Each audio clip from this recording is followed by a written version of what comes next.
അങ്ങനെ വാഗമണിലോട്ടുള്ള യാത്രയിൽ ഒരുപാട് നല്ല കാഴ്ചകളൊക്കെ കാണാനുണ്ടായിരുന്നു. പക്ഷെ നല്ല മഴയും കോടമഞ്ഞും പോരാത്തതിന് രാത്രിയും. പിന്നെ വാഗമൺ എത്തിയിട്ട് പ്രത്യേകിച്ച് ഒരു പരിപാടിയും ഇല്ലാത്തതുകൊണ്ട് കുഴപ്പമില്ല. ഇതിൻ്റെ ഫസ്റ്റ് വീഡിയോ കണ്ടിട്ട് മാത്രം ഈ വീഡിയോ കാണാൻ ശ്രമിക്കണേ. ഇതാണ് വാഗമൺ ടൗൺ. ഇപ്പോൾ നമ്മൾ പോകുന്നത് കുറച്ച് ഗ്രീൻ ടീയും ഏലക്കയും ഒക്കെ വാങ്ങാനാണ്.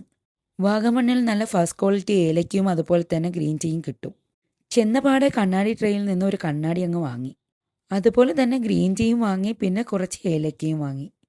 ഏലക്ക കാണുന്നത് പോലെ അല്ല കേട്ടോ, നല്ല വിലയുണ്ട്. കിലോയ്ക്ക് 3000 രൂപയാണ്. ബട്ട് ക്വാളിറ്റി വൈസ് അടിപൊളിയാണ്. ഇതാണ് ഞാൻ വാങ്ങിയ ആ കണ്ണാടി. Is too much expensive guys. 150 രൂപ. വാഗമണ്ണിൽ നിന്ന് അടുത്ത യാത്ര തൊടുപുഴയിലേക്കാണ്. ഈ റൂട്ടിലൂടെ ഒരു തവണയെങ്കിലും നിങ്ങൾ യാത്ര ചെയ്യണം. അത്ര അടിപൊളിയാണ്. പോകുന്ന വഴിയിൽ ധാരാളം ചെറിയ ചെറിയ വാട്ടർഫോൾസുകൾ കാണാം. രാത്രിയായതുകൊണ്ട് ഇറങ്ങി ഷൂട്ട് ചെയ്യാൻ നിന്നില്ല. പക്ഷേ എനിക്ക് ഒരുപാട് ഇഷ്ടമായി. അത്യാവശ്യം എയർപിൻസ് ഒക്കെ ഉള്ള ഒരു റൂട്ടാണിത്. നൈറ്റ് പോകുന്നവർ ശ്രദ്ധിക്കുക. വാട്ടർഫോൾസിലൊക്കെ ഇറങ്ങി ഫോട്ടോസ് എടുക്കുന്ന മാക്സിമം അവോയ്ഡ് ചെയ്യുക കേട്ടോ.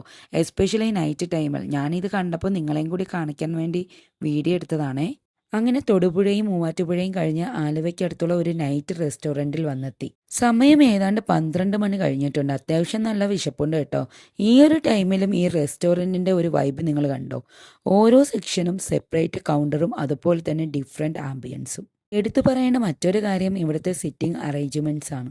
ഓപ്പൺ പ്ലേസിൽ ഇരുന്നിട്ട് കാമൻ ക്വയറ്റായിട്ട് ഫുഡ് കഴിക്കാൻ one of the best place എന്ന് വേണമെങ്കിൽ പറയാം. പിന്നെ ഇവിടുത്തെ വാഷിംഗ് ഏരിയ ഞാൻ മുമ്പ് എവിടെയും കാണാത്ത ഒരു സ്റ്റാൻഡേർഡ് ഡിസൈൻ ആയിരുന്നു.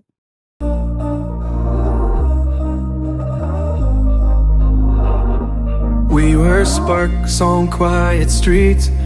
മഴയത്ത് ഷേക്ക് കുടിക്കാൻ ഒരു പ്രത്യേക രുചിയല്ലേ. അതുകൊണ്ടൊന്ന് ചില്ലാകാൻ വേണ്ടിയിട്ട് മാംഗോ ഷേക്കും കൂടി ഓർഡറാക്കി. മഴ പെയ്തതുകൊണ്ട് തന്നെ നമ്മൾ ഫുഡ് കഴിക്കാനിരുന്നത് ഇവരുടെ കവേർഡ് സ്പേസിലാണ്. ഇതാണ് ഇവിടുത്തെ കവേർഡ് ആയിട്ടുള്ള സെറ്റിംഗ് അറേഞ്ച്മെൻറ്റ്സ്. അപ്പോൾ നമ്മൾ ഓർഡറാക്കിയത് അൽഫാം മന്തിയും പിന്നെ പെരി പെരി അൽഫാമുമാണ്. ഇനി കഴിച്ചിട്ട് എങ്ങനെയുണ്ടെന്ന് പറയാട്ടോ. എടുത്തു പറയേണ്ടത് ഇവരുടെ സെർവിങ് സ്റ്റൈൽ തന്നെയാണ്.